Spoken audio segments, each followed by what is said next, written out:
Hai, ketemu lagi sama aku Eka Ramadhana dalam Sabtu Buku. Kalian tahu nggak, sepenting apa kemampuan komunikasi?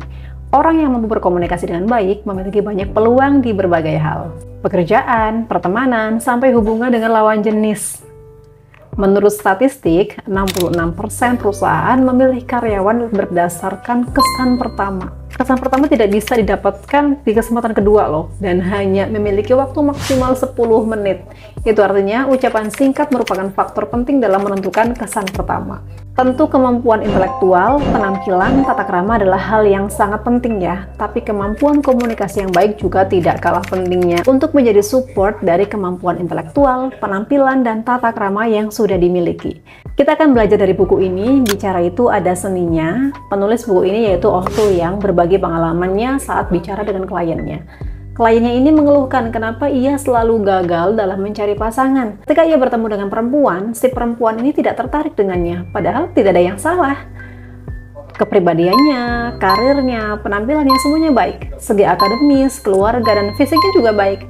Ternyata alasan kenapa ia selalu ditolak oleh wanita adalah karena ia selalu berbicara tentang keunggulan dirinya.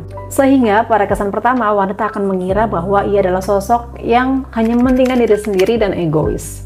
Jadi sebenarnya cara komunikasi yang baik itu seperti apa sih? Yuk kita sama-sama bahas bukunya. Yang pertama, komunikasi yang baik adalah komunikasi yang bernyawa. Ucapan yang bernyawa itu salah satunya adalah ucapan yang logis. Orang yang berpikir logis juga akan memiliki susunan bahasa yang runtut dan logis. Jadi agar kata yang diucapkan tidak terkesan berantakan, coba cek dulu bagaimana cara kita berpikir. Apakah sudah logis atau belum?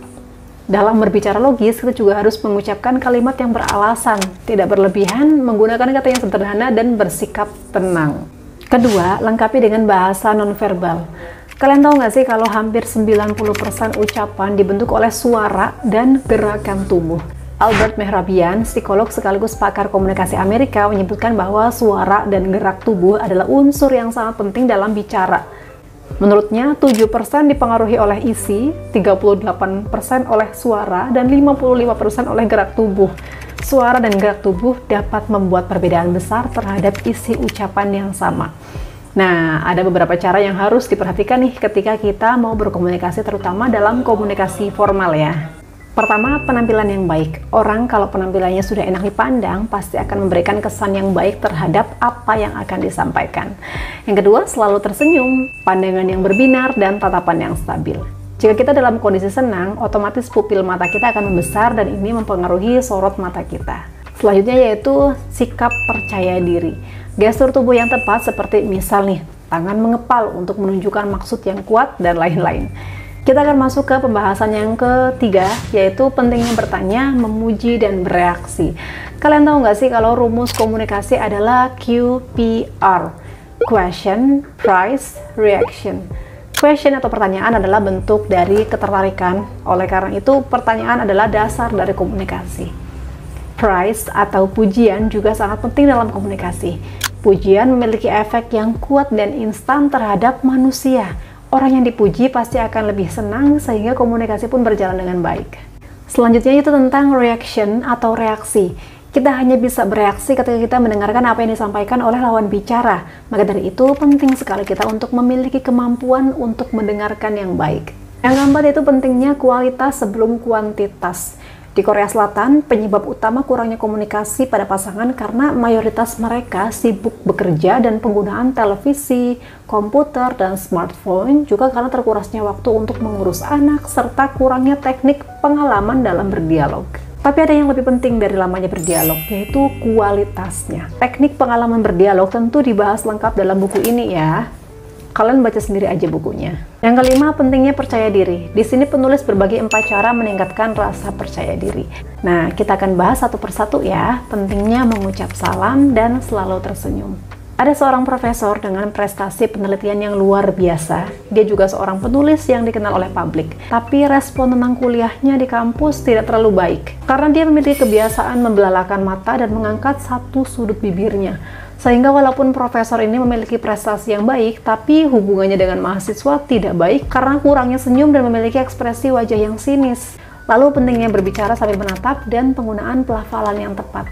Kalian pernah nggak mendengarkan orang bicara dengan pelafalan yang nggak tepat, kurang jelas, bikin nggak nyaman? Jadi penting banget dalam berbicara kita menggunakan pelafalan yang jelas. Dan jangan lupa untuk menatap lawan bicara.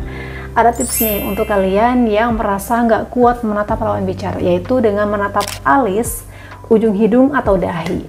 Yang ketiga adalah bicara dengan jelas. Ini kurang lebih dibahas di pembahasan sebelumnya ya. Pentingnya bicara dengan jelas. Karena apabila kita berbicara dengan jelas dan memahami apa yang kita sendiri bicarakan, maka kita sendiri akan otomatis lebih percaya diri dan tidak mudah terdistraksi oleh lawan bicara. Yang keempat yaitu merubah ekspresi dan gerakan sesuai dengan ucapan. Coba kalian bandingkan ketika ada orang yang bicara dengan gerakan tangan atau orang yang bicara dengan diam tanpa ada gerakan tangan. Tentu yang menggunakan gerakan tangan akan lebih menarik kan? Gerakan pun harus sesuai. Misal, jika kita mengucapkan selamat datang, maka gerakan tangannya adalah terbuka. Jika kita memberikan semangat, maka gerakan tangannya adalah mengepal, dan sebagainya. Teknik berbicara sudah. Sekarang di pembahasan terakhir di video ini, yaitu teknik mendengarkan.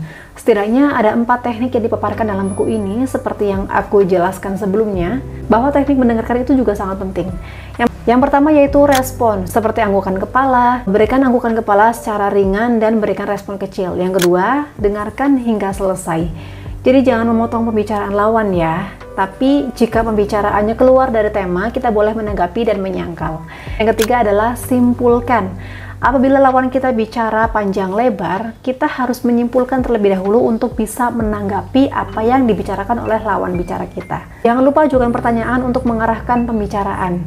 Yang terakhir yaitu ikuti. Ulangi beberapa bagian yang disampaikan. Hal ini menunjukkan bahwa kita merasa tertarik dengan apa yang dibicarakan oleh lawan bicara.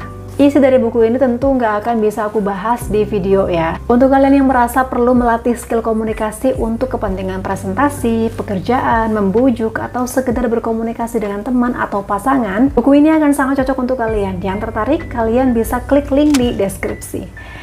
Videonya cukup dari aku, semoga bermanfaat ya. Sampai jumpa di pertemuan berikutnya.